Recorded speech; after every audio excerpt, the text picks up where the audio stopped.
नमस्कार, मैं रवि एक बार फिर से स्वागत करता हूं आपका अपना YouTube चैनल साइंस गुरु रवि में। गाइस, इस वीडियो में हम बात करने वाले हैं वायरस के बारे में। एक्चुअली में है क्या ये वायरस? इस वायरस को सजीव व निर्जीव के बीच की योजक कड़ी क्यों कहा जाता है? वायरस की खोज किसने की? वायरस का अध्ययन विज्ञान की जिस शाखा में किया जाता है उस शाखा को क्या कहा जाता है? क्या वायरस में कोशिका पाई जाती है? गाइस, जिसे सेल थ्योरी यानी कि कोशिका सिद्धांत का अपवाद क्यों माना जाता है? इन सभी प्रश्नों के जवाब गाइस आपको इस वीडियो में मिलने वाले हैं, इसलिए वीडियो को शुरू से लेकर के एंड तक देखना। अगर आप चैनल पर नए तो चैनल को जरूर सब्सक्राइब कर लेना, बेल आइकन को प्रेस कर लेना ताकि आपके पास हमारी वीडियो का नोटिफिकेशन टाइम टू टाइम पहुंच सके। गाइस, ये वीडियो सभी प्रतियोगी परीक्षाओं के लिए उपयोगी है। लेकिन आज की क्लास स्टार्ट करने से पहले मैं आपको बता देता हूं हम कौन सा चैप्टर पढ़ रहे हैं। तो बेटा, हम जो चैप्टर पढ़ रहे हैं उस चैप्टर का नाम है ह्यूमन डिसीज अर्थात मानव रोग। तो हेडिंग लगा लीजिए ह्यूमन डिसीज, ह्यूमन डिसीज अर्थात मानव रोग। ऐसे रोग बेटा जो मानव में होते हैं, ऐसे रोगों को कहा जाता है मानव रोग। यहां पर एक शब्द आ रहा है रोग, है क्या? WHO कहता है। अब बात आती है कि WHO क्या है? तो WHO की फुल फॉर्म होती है बेटा वर्ल्ड हेल्थ ऑर्गेनाइजेशन, विश्व स्वास्थ्य संगठन। विश्व स्वास्थ्य संगठन, तो भैया ये एक संगठन है जो विश्व स्तर पर काम करता है और इसका संबंध बेटा स्वास्थ्य से। तो ये WHO कहता है कि अगर कोई व्यक्ति मानसिक रूप से, शारीरिक रूप से और सामाजिक रूप से स्वस्थ है बेटा, तो वो व्यक्ति स्वस्थ होगा, अन्यथा वो बीमार होगा। अन्यथा वो बीमार होगा या फिर रोगी होगा। यह है भैया रोग की एग्जैक्ट डेफिनेशन। इस चैप्टर की 11 क्लास कंप्लीट हो चुकी है। आज हम इसकी 12वीं क्लास पढ़ने वाले हैं।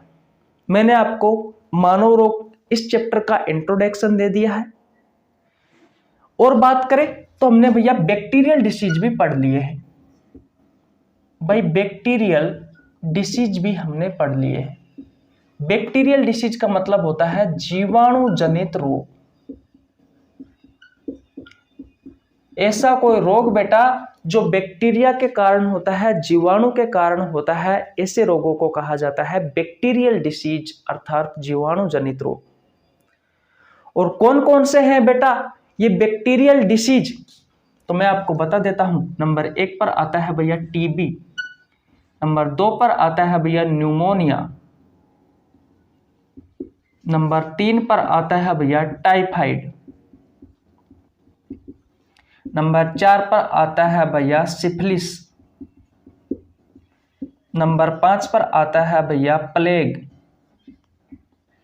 नंबर 6 पर आता है भैया कोलेरा, नंबर 7 पर आता है भैया डिप्थीरिया, नंबर 8 पर आता है, इधर दिख रहा है आपको, इधर लिख देता हूं, नंबर 8 पर आता है भैया टिटेनस, और नंबर 9 पर आता है भैया लेप्रोसी। ये बैक्टीरिया से होने वाली कुछ बीमारियां हैं जिनके बारे में बेटा हमने प्रत्येक अलग अलग क्लास में टीबी के बारे में पढ़ा, न्यूमोनिया के बारे में पढ़ा, टाइफाइड के बारे में पढ़ा, syphilis, plague, cholera, diphtheria, tetanus, leprosy. इन सभी बीमारियों के बारे में बेटा हमने अलग अलग क्लास में पढ़ा। तो कुछ इस तरीके से इस चैप्टर की 11 क्लास कंप्लीट हो चुकी है। गाइज, आज हम शुरुआत कर रहे हैं वायरस डिसीज की, वायरस डिसीज की अर्थात विषाणु जनित रोग की। ये ऐसे रोग होते हैं बेटा जो वायरस के कारण होते हैं, जो विषाणु के कारण होते हैं। ऐसे रोगों को कहा जाता है विषाणु जनित रोग या फिर वायरस डिसीज। लेकिन हमारी प्रतियोगी परीक्षाओं में बेटा जो क्वेश्चन पूछे जाते हैं वो बहुत सारे क्वेश्चन इन वायरस से होने वाली बीमारियों के अलावा भी बेटा वायरस से भी पूछे जाते हैं। बैक्टीरिया से भी क्वेश्चन पूछे जाते हैं। जैसे कि अगर आपसे क्वेश्चन पूछ लिया कि बैक्टीरिया जो होता है उसकी सेल वॉल किसकी बनी होती है, तो जिसने बेटा बैक्टीरिया के बारे में पढ़ रखा है वो तो इस क्वेश्चन का आंसर दे देगा, और जिसने बेटा बैक्टीरिया के बारे में नहीं पढ़ रखा है वो भैया इस क्वेश्चन को छोड़ के आ जाएगा।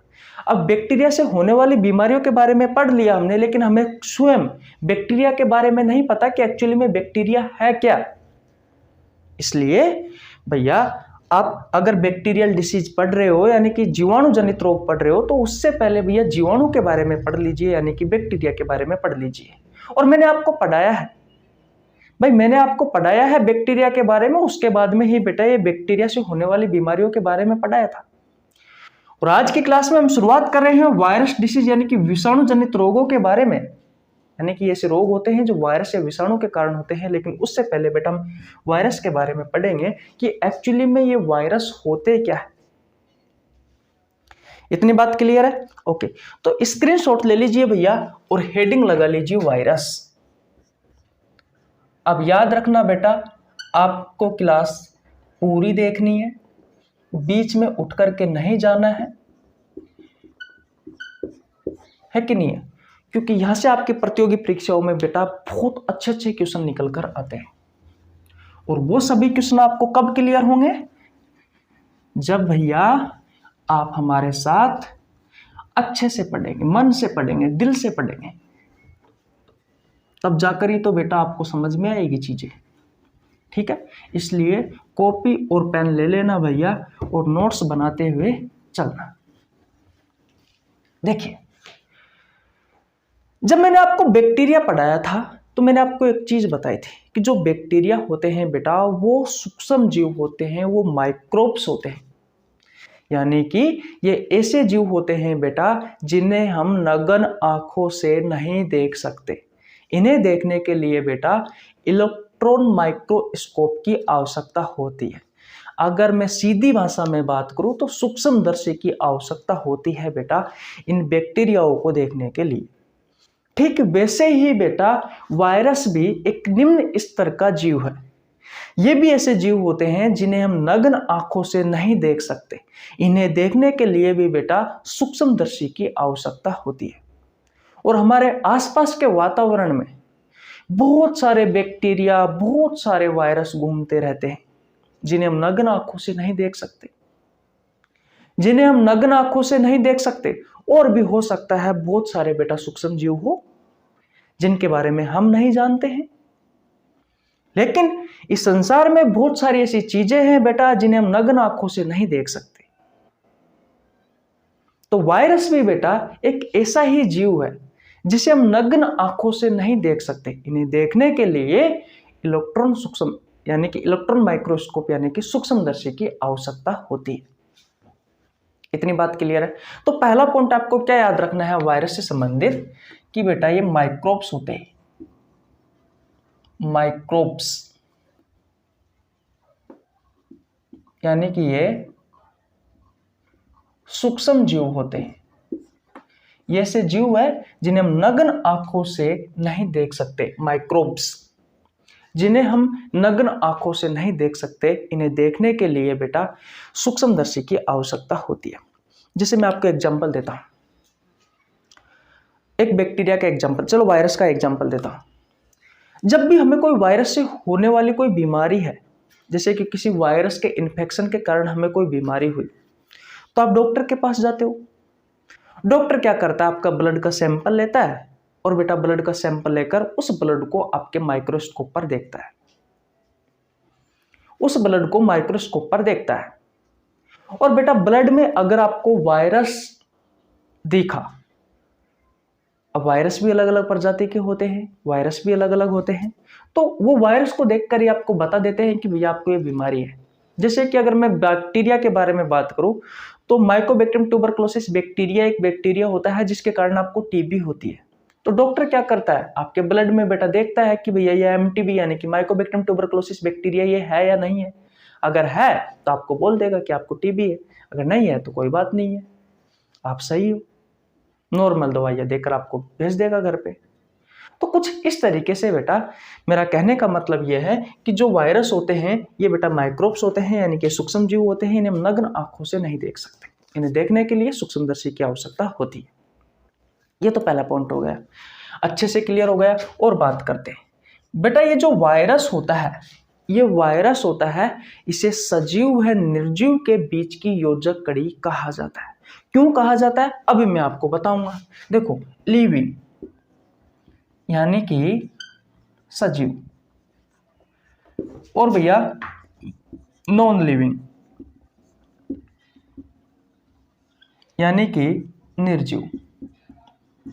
तो सजीव व निर्जीव के बीच की योजक कड़ी यानी कि कनेक्टिंग लिंक यानी कि योजक कड़ी कहा जाता है भैया। किसे? इस वायरस को। अब क्यों कहा जाता है, अब रीजन समझिए। क्योंकि जब यह वायरस बाहर वातावरण में होता है, हमारे आसपास का जो वातावरण होता है, तो उस वातावरण में बेटा ये जो वायरस होता है ये निर्जीव की तरह व्यवहार करता है। मैंने कहा कि वातावरण में जो वायरस होता है ये वायरस नॉन लिविंग की तरह व्यवहार करता है। और जैसे ही इस वायरस को कोई होस्ट सेल मिल जाती है, होस्ट सेल का मतलब होता है बेटा हिंदी में पोषित कोशिका। अब ध्यान से समझना बेटा, ये होस्ट सेल है क्या, ये पोषित कोशिका है क्या? वह कोशिका जिसमें इस वायरस का लालन पोषण हो सके, वो होती है बेटा होस्ट सेल यानी कि पोषित कोशिका। अब वायरस के लिए होस्ट सेल क्या क्या हो सकती है? तो भैया किसी भी प्लांट की कोई सेल हो सकती है, किसी भी जानवर की यानी कि एनिमल की सेल हो सकती है, या फिर बात करूं मैं बेटा ह्यूमन बॉडी सेल हो सकती है, यानी कि मानव शरीर की कोई सेल हो सकती है। तो वायरस के लिए प्लांट सेल, एनिमल सेल या फिर ह्यूमन सेल बेटा ये होस्ट सेल है यानी कि पोषित कोशिका है।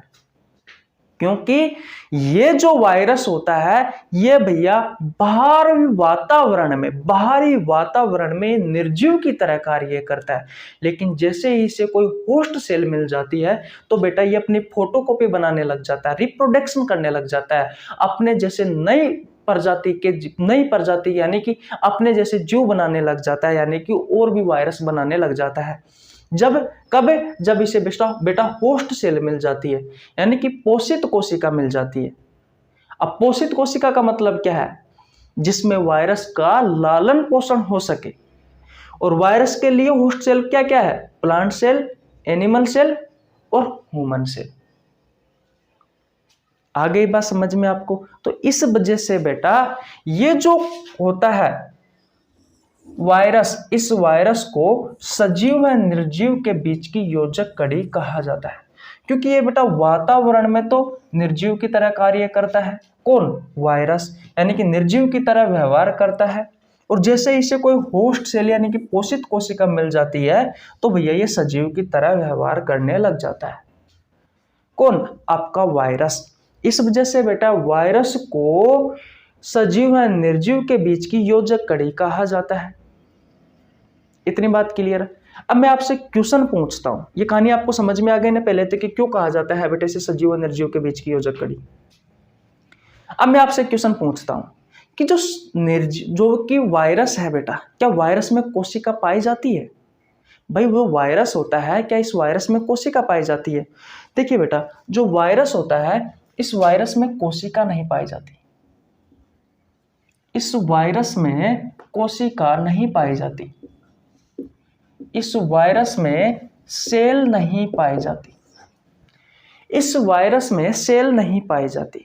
और पता है बेटा सेल थ्योरी यानी कि कोशिका सिद्धांत। अब कोशिका सिद्धांत क्या कहता है ध्यान से समझना, क्योंकि यहां से भी आपके एग्जाम में क्वेश्चन पूछे जाते हैं। बहुत सारे वैज्ञानिक है जिन्होंने अलग अलग कोशिका सिद्धांत दिया, लेकिन बेटा एक सर्वमान्य एक कोशिका सिद्धांत है। अब वो कोशिका सिद्धांत क्या है ध्यान से समझिए। कोशिका सिद्धांत कहता है कि सजीव वही है जिसमें कोशिका पाई जाती है। कोशिका सिद्धांत क्या कहता है कि भैया सजीव वही है जिसमें कोशिका पाई जाती है, जिसमें कोशिका पाई जाती है। लेकिन अभी मैंने जस्ट ऊपर कहा कि भैया वायरस में कोशिका नहीं पाई जाती, तो क्या पाया जाता है? अभी मैं आपको बताऊंगा कि वायरस की संरचना कैसी होती है। लेकिन मैंने आपसे कहा कि वायरस में कोशिका नहीं पाई जाती। कोशिका सिद्धांत ये कहता है कि सजीव यानी कि लिविंग्स वही है जिसमें बेटा सेल पाई जाती है, यानी कि कोशिका पाई जाती है। तो याद रखना बेटा, वायरस में कोशिका नहीं पाई जाती, यानी कि वायरस सजीव नहीं है। और नहीं बेटा ये पूर्ण रूप से निर्जीव है, ये सजीव और निर्जीव के बीच की योजक कड़ी है, यानी कि कनेक्टिंग लिंक है। क्योंकि ये वायरस जो होता है बेटा, ये वातावरण में तो ये निर्जीव की तरह व्यवहार करता है, और जैसे ही इसे कोई होस्ट सेल मिल जाती है, कोई पोषित कोशिका मिल जाती है, तो बेटा ये सजीव की तरह कार्य करने लग जाता है। अब पोषित कोशिका ऐसी कोशिका होती है जिसमें वायरस का लालन पोषण हो सके। तो जैसे इसे बेटा कोई पोषित कोशिका मिल गई, चाहे वो प्लांट सेल हो, चाहे एनिमल सेल हो, चाहे ह्यूमन बॉडी सेल हो, तो बेटा ये सजीव की तरह कार्य करने लग जाता है, यानी कि सजीव की तरह इसमें लक्षण दिखाई देते हैं, सजीव की तरह व्यवहार करने लग जाता है। इसी वजह से बेटा वायरस को सजीव व निर्जीव के बीच की योजक कड़ी यानी कि कनेक्टिंग लिंक कहा जाता है। आशा करता हूं बेटा अब आपको बहुत अच्छे से समझ में आ गई होगी, ये सारी बातें आ गई समझ में कि एक्चुअली में क्यों कहा जाता है इस वायरस को सजीव है निर्जीव के बीच की योजक कड़ी। इतनी बात क्लियर है। अब यहां से 2 क्वेश्चन आपसे आपकी प्रतियोगी परीक्षाओं में पूछे जाते हैं। वो क्या है कि किसे सेल थ्योरी का अपवाद माना जाता है, का अपवाद माना जाता है। तो किसे सेल थ्योरी का अपवाद माना जाता है? अब आपके ऑप्शन में हो सकते हैं बेटा बैक्टीरिया, वायरस, प्रोटोजोआ या फिर कोई फंगस। तो आंसर देना है बेटा क्या? आंसर क्या दोगे? वायरस। क्योंकि बेटा वायरस में कोशिका नहीं पाई जाती, और कोशिका सिद्धांत कहता है कि सजीव वही है जिसमें कोशिका पाई जाती है। तो जो वायरस है बेटा उस पर भैया ये सेल थ्योरी, ये कोशिका सिद्धांत लागू नहीं होता है, इसलिए इसे कोशिका सिद्धांत यानी कि सेल थ्योरी का अपवाद माना जाता है। एक क्वेश्चन आता है कि किस पर कोशिका सिद्धांत लागू नहीं होता? किस पर कोशिका सिद्धांत, किस पर कोशिका सिद्धांत लागू नहीं होता? तो किस पर कोशिका सिद्धांत लागू नहीं होता? तो भैया इसी ही वायरस पर, इसी ही वायरस पर।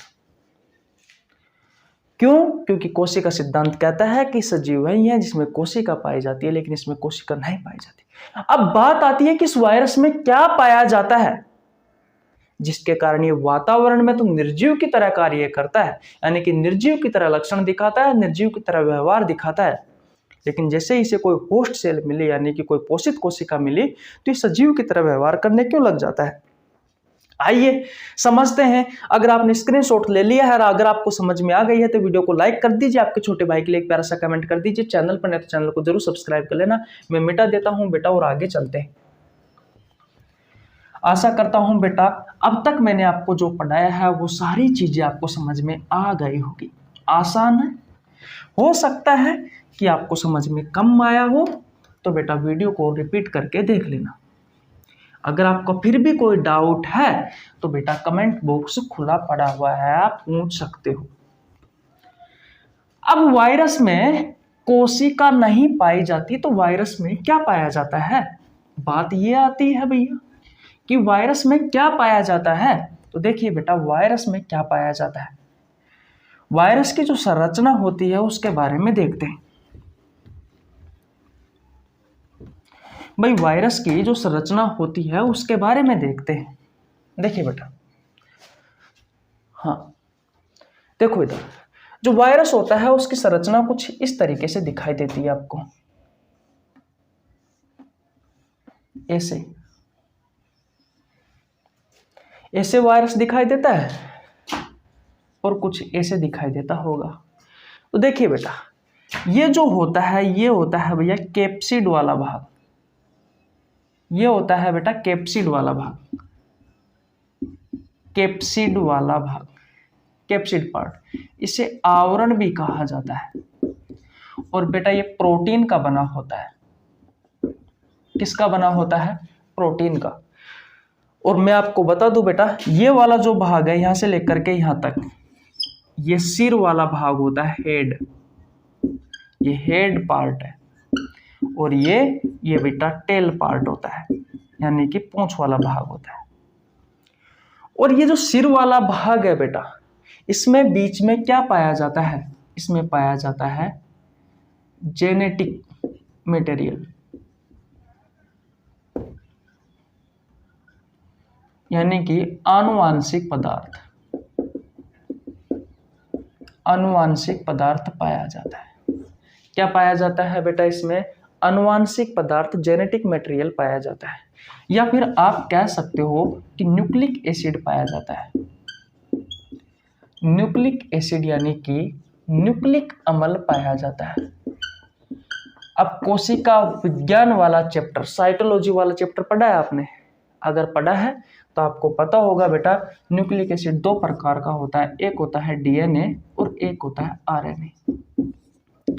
ये जो न्यूक्लिक एसिड पाया जाता है इसे ही बेटा जेनेटिक मटेरियल, आनुवांशिक पदार्थ कहा जाता है, या आप इसे दूसरे शब्दों में न्यूक्लिक एसिड यानी कि न्यूक्लिक अम्ल कह सकते हो। इसमें ये जो न्यूक्लिक एसिड पाया जाता है वो या तो डीएनए प्रकार का होगा या फिर आरएनए प्रकार का होगा। दोनों एक साथ नहीं हो सकते, याद रखना बेटा। वायरस में ये जो न्यूक्लिक एसिड के जो दो भाग है, डीएनए और आरएनए, डीऑक्सीराइबोन्यूक्लिक एसिड और राइबोन्यूक्लिक एसिड, या तो भैया वायरस जो होगा वो डीएनए प्रकार का होगा या फिर आरएनए प्रकार का होगा।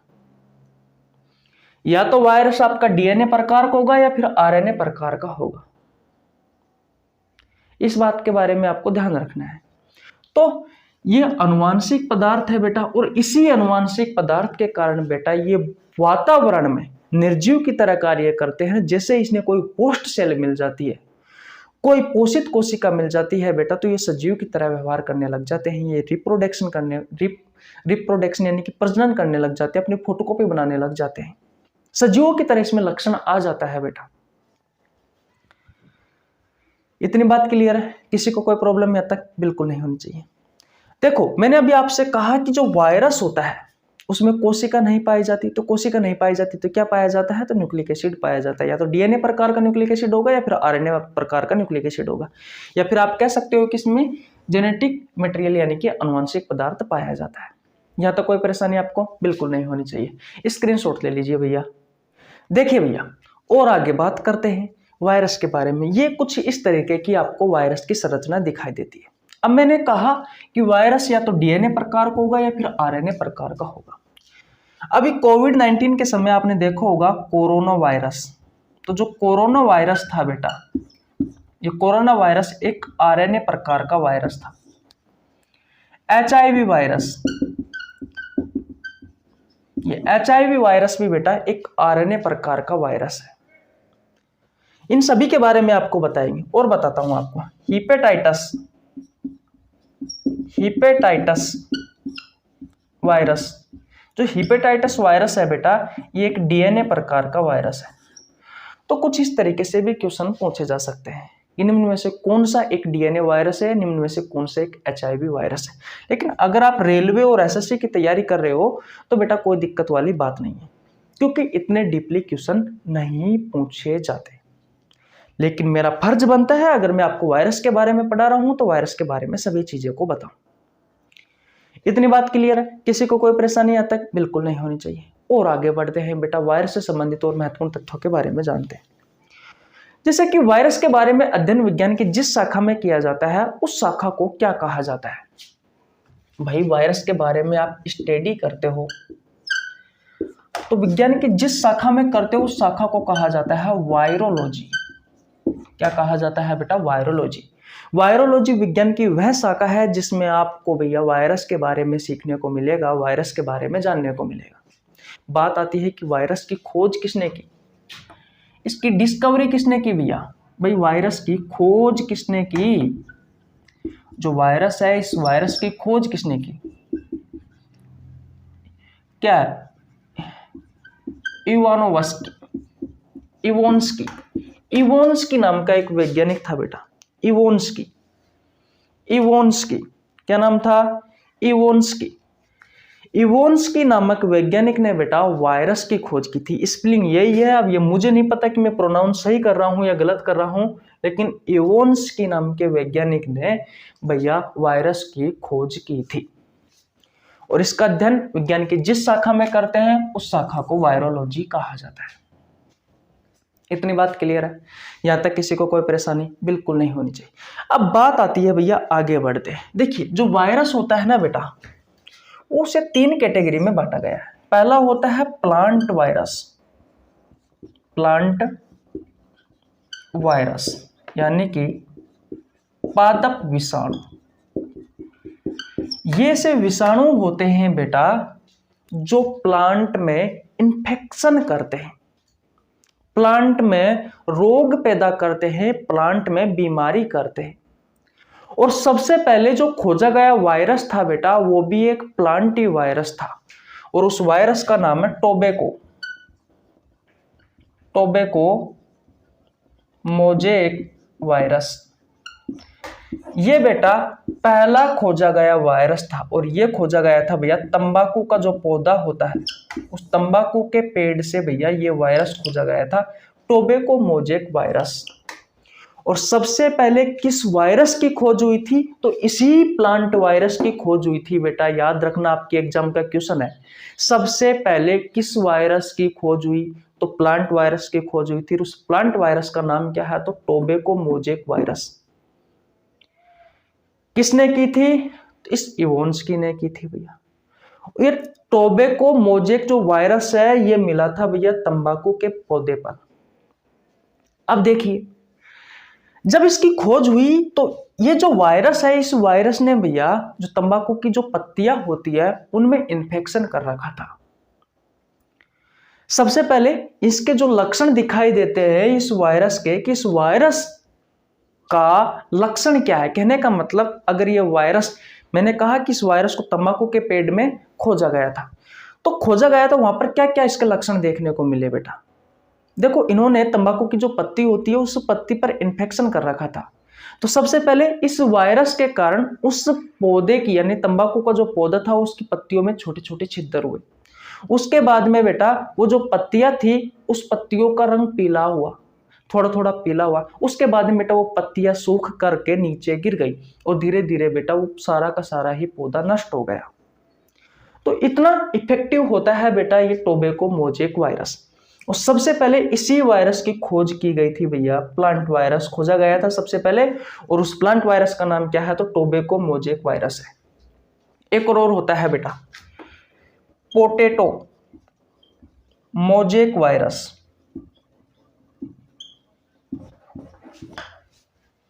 तो अगर आपको ज्यादा नहीं जानना है यहाँ पर प्लांट वायरस के बारे में हम अलग से आपको पढ़ाएंगे, फिलहाल हम ह्यूमन डिसीज पढ़ रहे हैं, तो बेटा उसमें आपको सिर्फ इतना बताना था कि सबसे पहले जो खोज हुई थी बेटा वो खोज भैया टोबैको मोज़ेक वायरस की हुई थी, जो कि एक प्लांट वायरस था। और प्लांट वायरस ऐसा वायरस होता है जो प्लांट में बीमारी करता है, प्लांट में इन्फेक्शन करता है, प्लांट में रोग करता है। पहली कैटेगरी समझ में आ गई, किसी को कोई परेशानी आता, कोई दिक्कत नहीं है। अब मैं मिटा रहा हूं भैया सबको, स्क्रीनशॉट ले लिया आपने, ओके। दूसरी कौन सी है भैया, एनिमल वायरस। दूसरा कौन सा है, दूसरा है भैया एनिमल वायरस। इसे बेटा ह्यूमन वायरस भी कहा जाता है, जंतु वायरस कह दीजिए या फिर ह्यूमन वायरस कह दीजिए, मानव वायरस कह दीजिए। तो ये सब वायरस होता है बेटा जो एनिमल्स यानी कि जानवरों में रोग पैदा करता है, इसे हम ह्यूमन वायरस भी कहते हैं। यानी कि ये सब वायरस होता है जो भैया मानव में भी रोग पैदा करता है। अब वायरस से होने वाली बीमारियां बेटा बहुत सारी है भाई। मानव में जो वायरस के कारण बीमारी हुई है बेटा उसे कहा जाता है ह्यूमन वायरस। उस वायरस को क्या कहा जाता है, ह्यूमन वायरस कहा जाता है। और वायरस के कारण बेटा बहुत सारी बीमारियां होती है। जिनके बारे में बेटा कल के वीडियो में मैं आपको बताने वाला हूं कि वायरस से जितनी भी बीमारियां होती है उन सभी बीमारियों के नाम मैं आपके सामने लेके आऊंगा। फिर उसके बाद में बेटा हर रोज आपको वायरस से होने वाली बीमारियों के नाम लिखाए जाएंगे, जैसे मैंने आपको बैक्टीरियल डिसीज में पढ़ाया था, और एक एक बीमारी के बारे में बेटा आपको हर रोज पढ़ाया जाएगा, ताकि आप में बिल्कुल भी कंफ्यूजन नहीं रहनी चाहिए। देखिए बेटा, पहली कैटेगरी पढ़ ली। दूसरी होती है एनिमल वायरस। एनिमल वायरस, जंतु वायरस या फिर जानवर वायरस, जंतु विषाणु। ऐसे विषाणु होते हैं बेटा जो जंतुओं में या फिर जानवरों में बेटा क्या करते हैं, रोग पैदा करते हैं। इतनी बात क्लियर है। इसे बेटा ह्यूमन वायरस भी कहा जाता है। इसे क्या कहा जाता है, ह्यूमन वायरस भी कहा जाता है। ये से वायरस होते हैं बेटा जो ह्यूमन बॉडी में भी रोग पैदा करते हैं। अब ये कोई चीजें लिखने की है क्या, नाम से स्पष्ट हो रही है, तो लिखने का कुछ नहीं है, आपको सिर्फ वही चीज लिखनी है जो आपसे आपकी प्रतियोगी परीक्षाओं में पूछी जाती है, लेकिन समझना पूरा है। लिखने का मतलब ये नहीं है कि आपको पढ़ना भी नहीं है, पढ़ना है बेटा, पढ़ोगे तभी तो जाकर के ये चीजें आपको याद रहेगी, नहीं तो कैसे याद रहेगी, है कि नहीं। अब उदाहरण देते हैं कि ऐसे कौन कौन से बेटा ह्यूमन वायरस है जो हमारे शरीर में रोग पैदा कर देते हैं, जैसे कि H1N1 virus, H1N5 virus, rhabdo,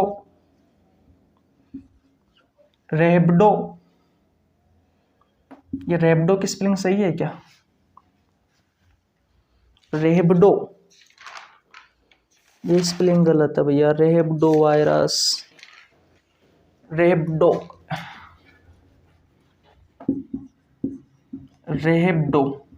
या फिर इसे रेबडा वायरस भी कहा जाता है। रेबडो या रेबडा वायरस बहुत ही फेमस है। कोरोना वायरस, ये सभी बेटा ऐसे वायरस है जो हमारे शरीर में बीमारी करते हैं। अभी तो मैंने सिर्फ 4 वायरस के नाम लिखा है, अभी मैं आपको लगभग 20 से 25 वायरस के नाम लिखाने वाला हूं, 20 से 25 वायरस के नाम लिखाने वाला हूं, और उन सभी वायरसों से जितनी भी बीमारियां होती है मानव में, वो सभी बीमारियों के नाम भी मैं आपको लिखाने वाला हूं। जैसे मैंने आपको बैक्टीरियाओं के नाम लिखाए थे ना अलग से, जिसके कारण हमारे शरीर में बीमारी होती है, वैसे ही बेटा मैं आपको बैक्टीरिया से होने वाली बीमारियां मैंने लिखवाई थी, वैसे ही वायरस से होने वाली बीमारियां लिखवाऊंगा। कौन कौन से वायरस है जिनके कारण हमारे शरीर में बीमारी होती है, वो सारी चीजें मैं लिखवाने वाला हूं। अगर आपको किसी भी प्रतियोगी परीक्षाओं की तैयारी आप कर रहे हो और अगर आपको बायोलॉजी पढ़नी है तो आप हमारे साथ पढ़ सकते हो बेटा। मैंने बायोलॉजी के बहुत सारे चैप्टर करवा रखे हैं बिल्कुल आसान भाषा में, बहुत सारे चैप्टरों के एमसीक्यू क्वेश्चन करवा रखे हैं। अगर आपने नहीं देखे हैं तो आप चैनल पर जाकर चेकआउट कर सकते हैं। हर रोज कम्युनिटी पोस्ट में मैं एक पोस्ट डालता हूं बेटा, हर रोज मैं कम्युनिटी पोस्ट में एक पोस्ट डालता हूं बेटा, जिसमें बायोलॉजी का बेहतरीन क्वेश्चन होता है, जो या तो आपसे आपकी प्रतियोगी परीक्षाओं में पहले पूछा गया होता है या फिर आगे पूछे जाने की संभावना होती है, तो बेटा उस क्वेश्चन का भी आप आंसर दिया करो। दूसरी कैटेगरी हो गई, पहली कैटेगरी थी प्लांट वायरस, जिसमें टोबैको मोजेक वायरस के बारे में हमने जाना, जो सबसे पहले खोजा गया वायरस था, जो कि एक प्लांट वायरस था। दूसरा है बेटा एनिमल वायरस, इसे ह्यूमन वायरस भी कहा जाता है। ये सब वायरस होता है जो जानवरों के शरीर में इन्फेक्शन करता है या बीमारी करता है, या फिर हमारे शरीर में इन्फेक्शन करता है, वायरस करता है, सॉरी हमारे शरीर में इन्फेक्शन करता है, बीमारी करता है बेटा।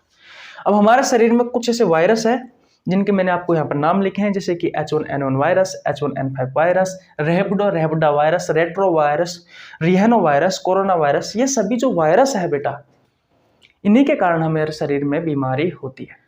तो इन बीमारी के बारे में हम डिटेल में पढ़ेंगे। कल से हम बेटा ह्यूमन डिसीज से होने वाली बीमारियों के बारे में आपको बताऊंगा।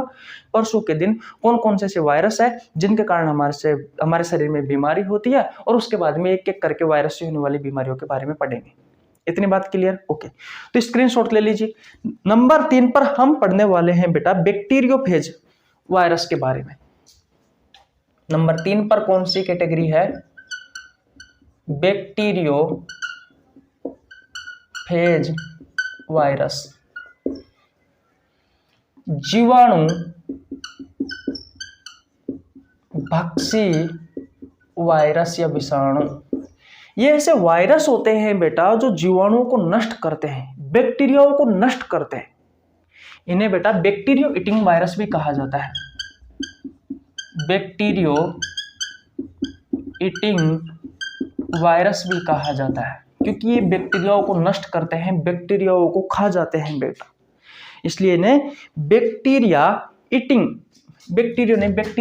वायरस भी कहा जाता है, बैक्टीरिया ईटिंग वायरस भी कहा जाता है। और इसका एग्जाम्पल बताया कौन सा है? Macrophage virus. ये जो वायरस होता है बेटा, ये बैक्टीरियाओं को खाने में या बैक्टीरियाओं को नष्ट करने में सहायक होता है। ये जो वायरस होता है बेटा, ये बैक्टीरियाओं को नष्ट करता है, ये बैक्टीरियाओं का भक्षण करते हैं, ये बैक्टीरियाओं को खा जाते हैं। उनका बेस्ट एग्जांपल है बेटा तीसरी कैटेगरी का बैक्टीरियोफेज वायरस है। ये ऐसे वायरस होते हैं जो बैक्टीरियाओं को यानी कि जीवाणुओं को भक्षण करते हैं, जीवाणुओं को खा जाते हैं। ऐसे वायरस को कहा जाता है जीवाणुभक्षी वायरस, जिसका बेस्ट एग्जांपल है बेटा मैक्रोफेज वायरस। ये जो वायरस होता है, आपने देखा होगा बेटा, हमारी जो गंगा नदी होती है, उस गंगा नदी में जो बैक्टीरिया पनपते हैं, उन बैक्टीरियाओं को नष्ट करने का कार्य करता है। और ये क्वेश्चन पूछा भी गया है आपसे आपके प्रतियोगी परीक्षाओं में कि गंगा नदी में पनपने वाले बैक्टीरियाओं को नष्ट करने का कार्य कौन सा वायरस करता है? तो मैक्रोफेज वायरस करता है बेटा। आपने देखा होगा, हम गंगा का जो पानी लेके आते हैं बेटा, तो वो लगातार 3-3, 4-4, 5-5, 6-6 महीने तक खराब नहीं होता है। क्यों खराब नहीं होता? पवित्र माना जाता है भैया गंगा के पानी को। क्यों पवित्र माना जाता है? क्योंकि बेटा उसमें पनपने वाले जो बैक्टीरिया है, उन बैक्टीरियाओं को बेटा ये वायरस, ये मैक्रोफेज वायरस भैया नष्ट कर देता है, इसलिए वो पवित्र है बेटा। ये एक साइंस का नियम ये भी कहता है उसकी पवित्रता पर। और भी बहुत सारे रीजन हो सकते हैं, लेकिन साइंस का एक फैक्ट ये भी है जो आपको याद रखना है, क्योंकि उसमें पनपने वाले जो बैक्टीरिया होते हैं हानिकारक, उनको ये माइक्रोफेज वायरस जो होता है वो नष्ट कर देता है, भक्षण कर देता है, उनको खा जाता है, जिससे हमारे गंगा का पानी जो होता है वो पवित्र होता है। इतनी बात क्लियर है? तो बस आशा करता हूं वायरस के बारे में आपको बहुत सारे फैक्ट नए समझ में आए होंगे। बहुत सारी चीजें ऐसी है जो अगर आपने पहले पढ़ रखी है तो फिर भी आपको कुछ न कुछ तो नया मिला ही होगा बेटा। और यहाँ से आपके प्रतियोगी परीक्षाओं में यकीन मानिए बेटा बहुत सारे क्वेश्चन पूछे जाते हैं और बहुत अच्छे लेवल के क्वेश्चन पूछे जाते हैं। तो वायरस से आपकी जो भी समस्या थी कि एक्चुअली में वायरस है क्या, तो वो सारी समस्या समाप्त हो चुकी है। अब वायरस से होने वाली बीमारियों के बारे में पढ़ेंगे, जो कि इस चैप्टर का मुख्य उद्देश्य है। इसलिए आप हमारे साथ जुड़े रहिए, आपको अच्छा कंटेंट दिया जाता है। यहाँ पर सभी प्रतियोगी परीक्षाओं के लिए बायोलॉजी पढ़ाई जाती है। अगर आपको समझ में आ गया तो स्क्रीनशॉट ले लीजिए। और बेटा मिलते हैं नेक्स्ट वीडियो में। हर रोज शाम 7 बजे तैयार रहा करो, क्योंकि ये इस चैप्टर की क्लासें आती रहती है। तब तक के लिए जय हिंद, जय भारत, राम राम।